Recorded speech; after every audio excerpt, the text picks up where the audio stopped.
Le bassin genevois. Un écrin de verdure entre Jura et Salève pour les nombreux habitants de cette région, peuplée depuis des millénaires. L'eau.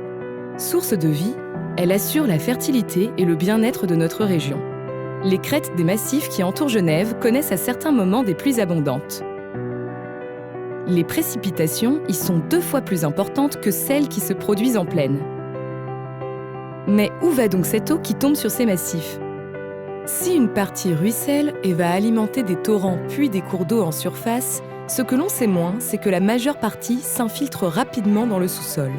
Sous la terre végétale, les calcaires sont taraudés, fissurés, faillés et suffisamment perméables pour permettre à l'eau de s'infiltrer.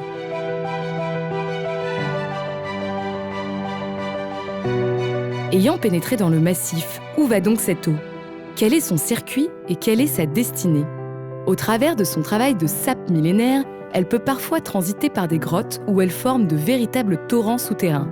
Mais elle peut aussi imprégner les massifs de manière plus diffuse et y circuler lentement. Ce qui est certain, c'est qu'elle va gagner les profondeurs et se réchauffer peu à peu au sein des couches géologiques. Dans le cas du bassin genevois, l'eau va gagner un peu plus de 30 degrés par kilomètre de profondeur. Ce qui veut dire qu'elle a une température d'environ 100 degrés à 3 km sous nos pieds. Le bassin géologique ne connaissant pas les frontières, l'eau s'infiltre sur les massifs jurassiens en territoire français, puis transite par les couches géologiques situées en Suisse, avant de poursuivre son chemin en direction de la Haute-Savoie. Mais du coup, à qui appartient-elle ? Sur un territoire comme le Grand Genève, la frontière marque des différences sur le plan administratif et réglementaire, mais il y a également des similitudes, et c'est le cas notamment pour ce qui concerne l'eau qui appartient au domaine public. Dans ce domaine, en matière de coopération transfrontalière pour les ressources naturelles, le canton de Genève et ses voisins français vaudois ont une riche expérience à l'image de ce qui se passe depuis plus de 50 ans en matière de protection des eaux du Léman et depuis 40 ans pour la protection et la gestion de la nappe du Genevois. Alors, qu'attendons-nous pour exploiter ce vecteur énergétique et pourquoi ne pas faire comme nos voisins européens et distribuer partout dans la région genevoise cette formidable ressource ? Alors contrairement à la vigne qui puise son eau à quelques mètres de profondeur, la géothermie, c'est plus profondément que ça se passe. Et plus profond, ça veut aussi dire inconnu, parce que dans le bassin géologique genevois, on sait que le potentiel est là, mais on ne sait pas où.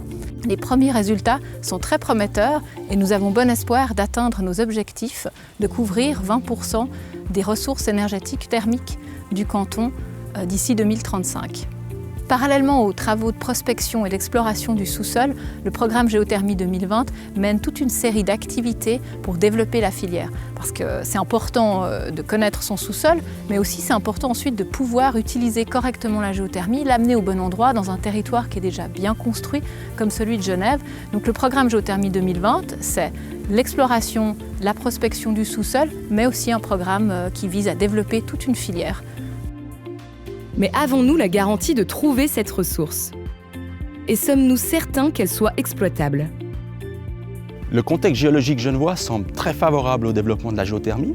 Il ressemble beaucoup à celui de Paris ou de Munich, 2 villes où il y a des projets de géothermie depuis des décennies déjà. Par contre, contrairement à ces 2 exemples, on n'a pas de tradition gazière pétrolière ici. Ça veut dire qu'on n'a pas encore des dizaines, des centaines de forages réalisés qui nous permettent de savoir tout de suite dans le sous-sol, en grande profondeur, quels sont les sites les plus favorables. Pour pallier à ces manques, ces carences, on a lancé en fait tout un travail de compilation d'informations. On a travaillé avec l'Université de Genève, on a travaillé avec des bureaux de la place, des spécialistes, des experts, des géologues qui permettent maintenant d'en savoir un peu plus sur le sous-sol genevois, de savoir finalement où est-ce qu'on a les environnements a priori les plus favorables. Et en parallèle, ce qu'on a fait, c'est qu'on a lancé des campagnes de géophysique, des sortes d'échographie du sous-sol. On est venu avec des camions vibreurs qui envoient des ondes sonores dans le terrain, on récupère l'écho, ça nous permet d'imager le sous-sol et ça nous permet notamment d'identifier des zones de faille, des secteurs dans lesquels on présume qu'il y a beaucoup d'eau qui circule. Donc sur la base du travail de cartographie effectué, on a pu positionner un premier forage d'exploration à Satigny. L'idée de ce forage, c'était de vérifier si la méthode exploratoire marche. C'était de vérifier si on avait, comme on le présumait, des couches calcaires à partir de 400 mètres de profondeur, des zones de faille et puis des circulations d'eau tiède dans ces zones de faille.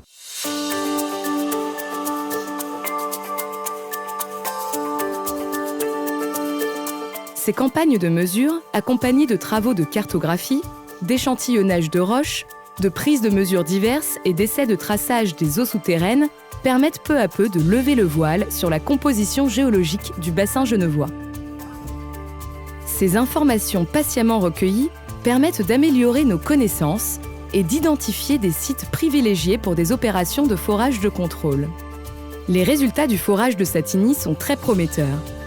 Ils ont mis en évidence entre 400 et 745 mètres de profondeur des débits de plus de 50 litres par seconde d'une eau à une température moyenne de 33 degrés Celsius. Ce forage a donc vérifié les hypothèses de base pour ce site et permet maintenant de lancer des tests pour comprendre les modalités de circulation de l'eau souterraine dans notre région. En parallèle, de nouvelles campagnes d'échographie du sous-sol sont prévues pour la fin de l'année 2018 et en 2019. D'autres forages seront aussi réalisés afin de disposer partout sur le territoire de données suffisantes pour positionner de la manière la plus fiable possible les futurs forages de production. La fourniture de chaleur géothermique locale renouvelable et durable doit permettre à terme de se substituer en partie aux agents fossiles tels que le mazout ou le gaz traditionnellement utilisés. Et ceci pour le plus grand bénéfice des habitants de notre région. En fait, il faut savoir que notre région est sur le point de découvrir une richesse naturelle nouvelle dont il faut s'assurer un usage le plus intelligent et le plus durable possible, ainsi qu'une saine exploitation.